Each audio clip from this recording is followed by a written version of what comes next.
డబ్బు, అనారోగ్యం, ఉద్యోగం, వ్యాపారం, అప్పులతో బాధపడుతున్నారా? మీకోసమే లాంచ్ యువర్ ఫ్యూచర్ ప్రోగ్రామ్. నమస్తే రమగారు. నమస్తే జయ. రమగారు, టీనేజ్ పిల్లల విషయం మనం మాట్లాడుకుంటే కొంచెం మొండితనం, పెంకితనం అంటే వయసు రీత్యా వచ్చేది కావచ్చు, ఏజ్ అలాంటిది కదా, అవి ఎక్కువగా కనిపిస్తూ ఉంటాయి. చిన్నపిల్లలైతే కొడతాము, తిట్టడము, కొట్టకపోయినా కనీసం తిట్టగలం, ఆయన ఒక దెబ్బ వేయగలం. కానీ కొంచెం పెద్ద అవుతున్న పిల్లల్ని కొట్టలేము, గబుక్కున్న తిట్టినా కూడా ఫీల్ అవుతారేమో అని ఆలోచించాల్సిన పరిస్థితి. అందుకని వదిలేస్తే మొండితనంగా, పెంకితనంగా తయారవుతున్నారు. సో దీనికి సంబంధించి ఏదైనా ఒక టాపిక్ మాట్లాడదాం. ఒక స్టోరీ ఏదన్నా అంటే పురాణ స్టోరీలు ఏమన్నా ఉన్నాయా? టీనేజ్ పిల్లలు పురాణ కథలు బోల్డు ఏది కావాలంటే అన్ని. ఇప్పుడు ఈ టీనేజ్ పిల్లల తాలూకు మొండితనం, కలిగే నష్టాలు, దానివల్ల కలిగే నష్టాలు, కలిగే ఇబ్బందులు, ఇవన్నీ ఏం కొత్తవి కాదు జయ. మనకేంటంటే ఈ లేటెస్ట్ ఇప్పుడున్న ట్రెండ్ని బట్టి ఈ రోజుల్లోనే ఇలా ఉన్నారు, మా రోజుల్లో ఇలా లేరు అని మాట్లాడదాం. అలా ఎలా ఉంటుంది? ఇప్పుడు 10, 12, 13 ఏళ్ళ దాకా పిల్లలకి చిన్నతనం ఉంటుంది, పసితనం, అవును, తెలిసి తెలియనితనం. 13, 14 రాగానే శరీరంలో రకరకాల మార్పులు వచ్చేస్తాయి. దాంతో వీళ్ళకి రకరకాల బుద్ధిలో కూడా మార్పు వస్తుంది, బుద్ధి వికసిస్తుంది కదా. ఈ వికాసం పూర్తి స్థాయి వికాసంగా ఉండదు, సుమారుగా వికసిస్తుంది. అరవిర్చిన మొగ్గలేనమాట, అవి సగమే వస్తాయి. ఇవి వచ్చినప్పుడు ఏమవుతుందంటే ఈ శరీరాన్ని, మనసుని కోఆర్డినేట్ చేసుకోవడం పిల్లలకి చేత కాదు. ఆడపిల్లలకైనా మగపిల్లలకైనా. అది ఈ కాలపు పిల్లలైనా పాతకాలపు పిల్లలైనా ఇంతే. పాతకాలంలో ఏంటంటే పిల్లల మీద బాధ్యతలు ఉండేవి. ఏం చేసేవాళ్ళు? 10 ఏళ్ళు, ఇండియాలో అయితే 8 ఏళ్ళకి 9 ఏళ్ళకి చిన్నప్పుడే పెళ్లిళ్ళు చేసేవాళ్ళు, వివాహాలు కదా, బాల్య వివాహాలు చేసేవాళ్ళు.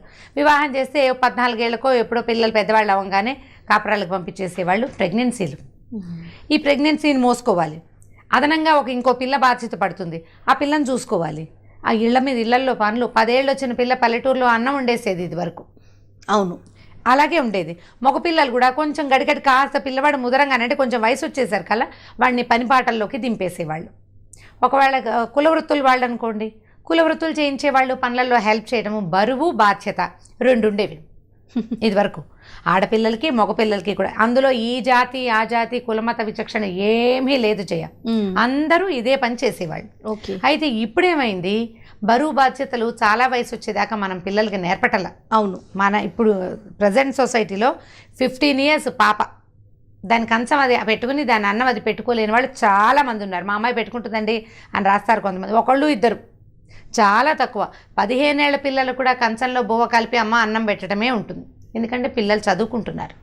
ఇదివరకు అట్లాంటి చదువులు కాదు, ఇప్పుడు స్ట్రెస్ఫుల్గా ఉంది చదువే లోకం, దాని మీద పోటీ, దాని మీద పరుగు.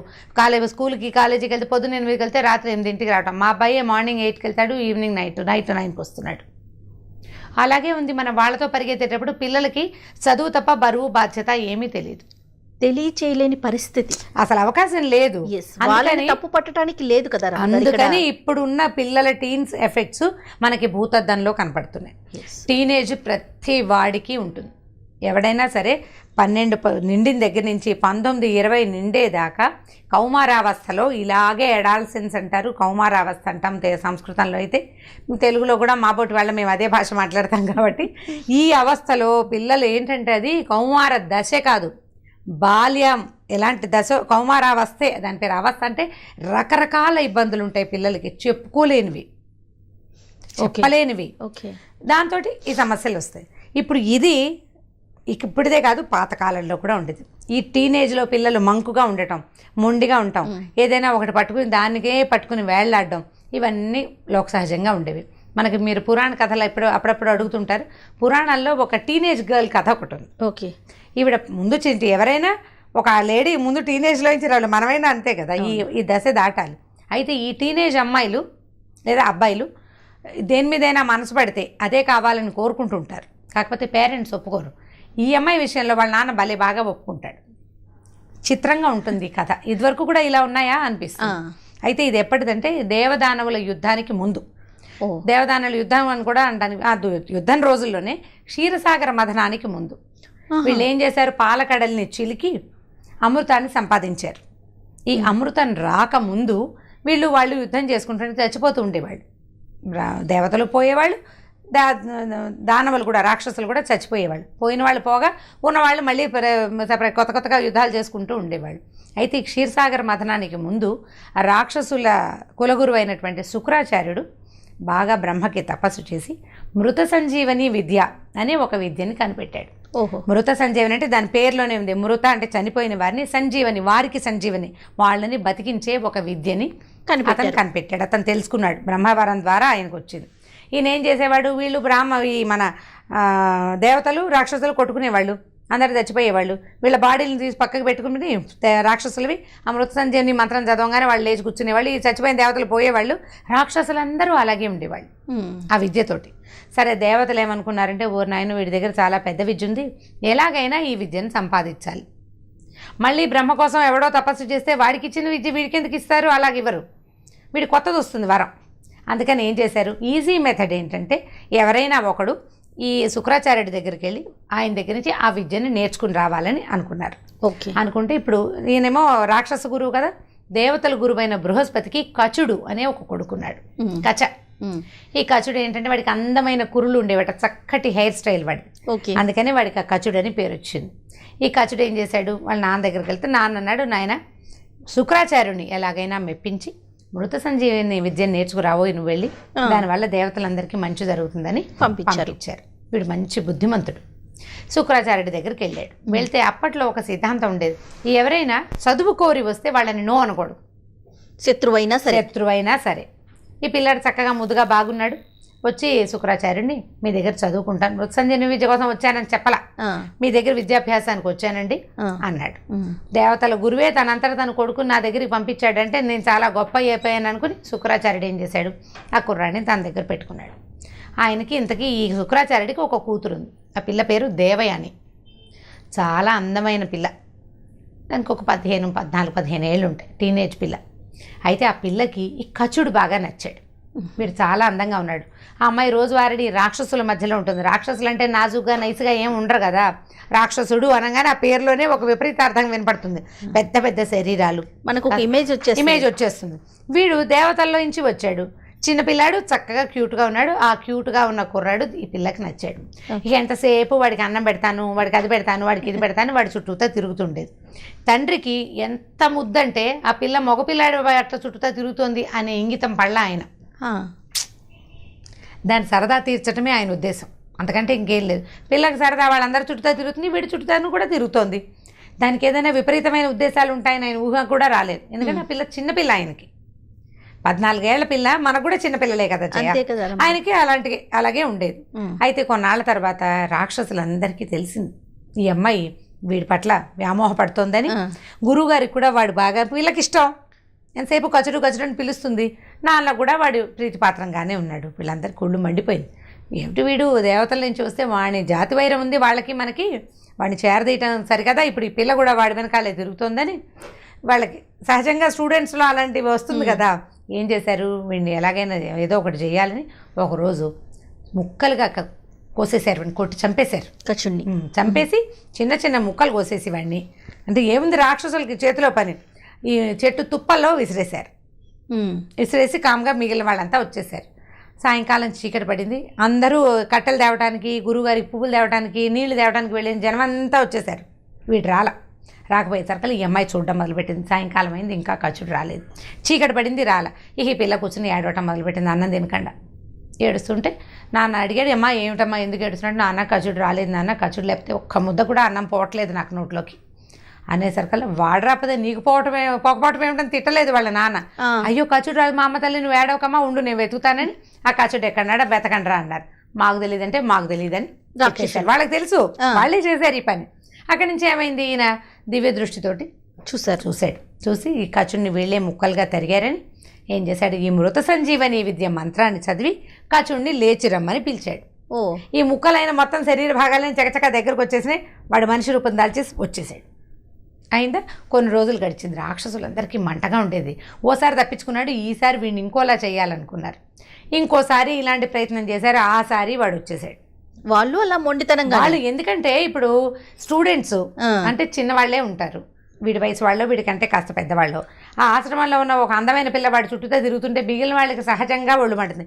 అందరికీ టీనేజ్ ఎఫెక్టే అది అయినా ఒకటి. రెండోదేమో జాతి వైరం, వాడు దేవతల కుర్రాడు, వీళ్ళు రాక్షసులు. గురువుగారికి ప్రీతిపాత్రంగా ఉండడం కూడా వాళ్ళకి పెద్దగా నచ్చలేదు. ఓకే. మూడోసారి ఏం చేశారంటే వాడిని చంపేసి శుభ్రంగా దహనం చేసేసి బూడిద తెచ్చేసేసారు వాడిని. ఓ. ఈ బూడిదని శుక్రాచార్యుడికి సురాపానం చేసే అలవాటు ఉంది. సాయంకాలం పూట కళ్ళు తాగుతాడు ఆయన. ఇదేం తప్పు పని కాదు, సహజంగానే చేస్తారు ఆరోగ్యం కోసము, లేకపోతే కొంచెం కాస్త రిలాక్స్ అవ్వడానికి ఈ సూర తీసుకునేవాడు. ఈ సూరలో కలిపేసి ఆయనకి వచ్చేసారు. ఆయన తాగేశాడు. సాయంకాలం చీకటి పడింది, మళ్ళీ వాడు రాలా. ఈ పిల్ల ఏడవటం మొదలుపెట్టింది. ఇక వెతికారు వెతికారు వెతికారు. ఆయనకి కాసేపు అయిన తర్వాత ఆయనకు అర్థమైంది, తన పొట్టలోనే తన శరీరంలోనే ధాతువుతో రక్తంతో పాటు కలిసిపోయి కచుడు ఉన్నాడు అని ఆయనకు అర్థమైంది. ఓ.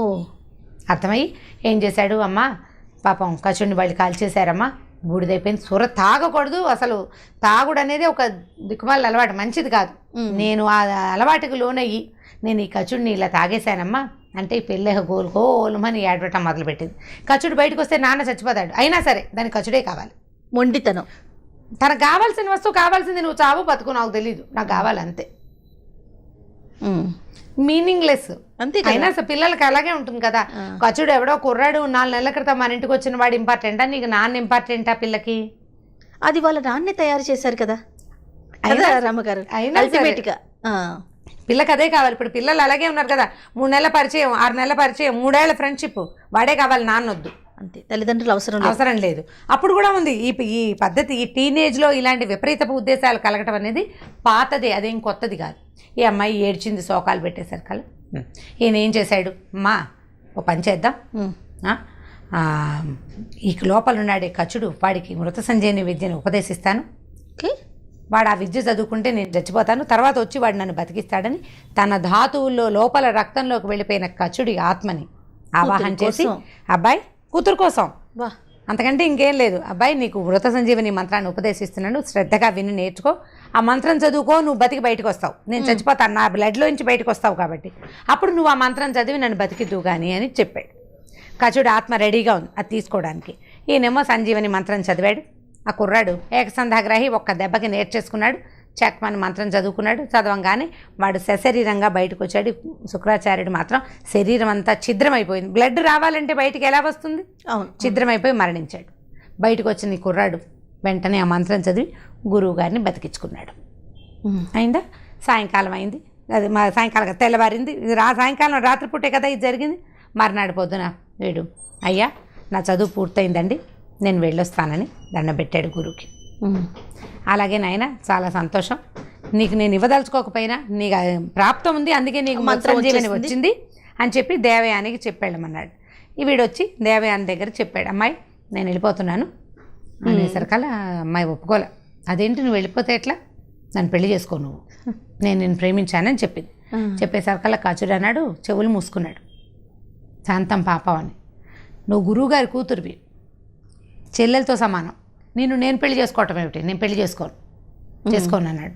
అమ్మాయింది, అదేమిటి నువ్వు 2 సార్లు కాదు 3 సార్లు చచ్చిపోయావు, నా వల్లే బతికావు, నువ్వు 3 సార్లు నువ్వు చచ్చిపోతే నువ్వు నా వల్లే బతికావు, నేను అడగడం బట్టే మా నాన్న నిన్ను బతికిచ్చాడు, నీకు దొరకడానికి చాలా కష్టమైనటువంటి మృత సంజీవని విద్యను కూడా నా వల్లే నువ్వు నేర్చుకున్నావు, నేనే దానికి కారణం, కాబట్టి నువ్వు కృతజ్ఞత లేదు నీకు, పెళ్లి చేసుకోనండి.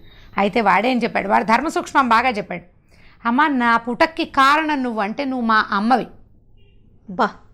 బాగుందా? 3 సార్లు, ఒకసారి కాదు, మా అమ్మ ఒక్కసారే కానీ అది నువ్వు 3 సార్లు పుట్టించావు నన్ను. అండ్ 4వది, నా విద్యకి నువ్వు కారణం అయితే నువ్వు నా తండ్రితోటి సమానం, మా అమ్మ నాన్న చెల్లెలు 3టితో సమానమైన నిన్ను నేను పెళ్లి చేసుకోను అనేసరికి ఈ అమ్మాయికి కోపం పట్టలేకపోయింది. ప్రేమించింది వాడిని, వదిలేయచ్చు, వదిలేయకుండా ఏమందంటే, దుర్మార్గుడా, నేను నీకు ఇంత చేస్తే నువ్వు ఇలా ధర్మపన్నాలు చెప్తావా, నువ్వు ఏ విద్య నేర్చుకున్నావో ఆ విద్య నీకు పనికి రాకుండా పోతుంది, పో ఇక్కడి నుంచి అంది. శపించింది. మన దగ్గర లేరు, అమ్మాయి ప్రేమించలేదు, లేదు నా వల్ల కాదు, నేను నీతో ఉండలేను అనగానే యాసిడ్లు పోస్తున్నారు, ఏదో చేస్తుంటారు. దాన్ని చంపేసైనా పగ తీర్చుకోవాలనుకుంటారు, అంతేగాని మనం ప్రేమించామనే ఇంగితం లేదు. టీనేజ్ వల్ల రాదు, టీనేజ్ వల్లే ఇలాంటివి వస్తాయి. అక్కడి నుంచి ఏమైంది, ఆ కచుడు వెంటనే బ్రహ్మను తలుచుకుని, నా విద్య నాకు కాదు, నా కోసం కాదు, నేను బతకడం కోసం తీసుకోవాలి, నేను యుద్ధాలు చేసేవాడిని కాదు, బ్రాహ్మణ్ణి, ఇంట్లో కూర్చొని జపం చేసుకుంటాను, నేను నా వల్ల అందరూ ఉపదేశం పొందుతారు, నాకు ఉపయోగపడకపోయినా నాకు పర్వాలేదు, కానీ ఇప్పుడు నువ్వు బ్రాహ్మణ పిల్లవి, గురువుగారి కూతురువి, నీకు ఇంత అపజాత్యం ఏమిటి, ఈ రోషం ఏమిటి నీకు అందుకని స్వజాతీయుడు నిన్ను పెళ్లి చేసుకోడు, ఇంకా నువ్వు బ్రాహ్మణలో నీ పెళ్ళి అవ్వదు, ఓ కులం తప్పుతావు నువ్వు అని చెప్పేసి శపించాడు. ఓ ఎందుకంటే ఈ జాతికి ఉండవలసిందేంటి? విద్య నేర్పించే గుణం, శాంతం, సంయమనం ఉండాలి. నీ దగ్గర అది లేదు. మీ నాన్న శత్రువు కొడుకునైనా సరే నాకు విద్య నేర్పించాడు, ఆయన నిజమైన బ్రాహ్మణుడు, నువ్వు కాదు, నీకు నీ కులంలో పెళ్ళవదు, వేరే చేతి వాడిని పెళ్లి చేసుకో, నీకు అదే తగిన శాస్తి అని చెప్పి వెళ్ళిపోయాడు. చూడండి ఇప్పుడు ఈ అమ్మాయి తొందరపాటుతోటి వాడికి ఆ విద్య ఉపయోగపడకుండా పోయింది, మొదటిది.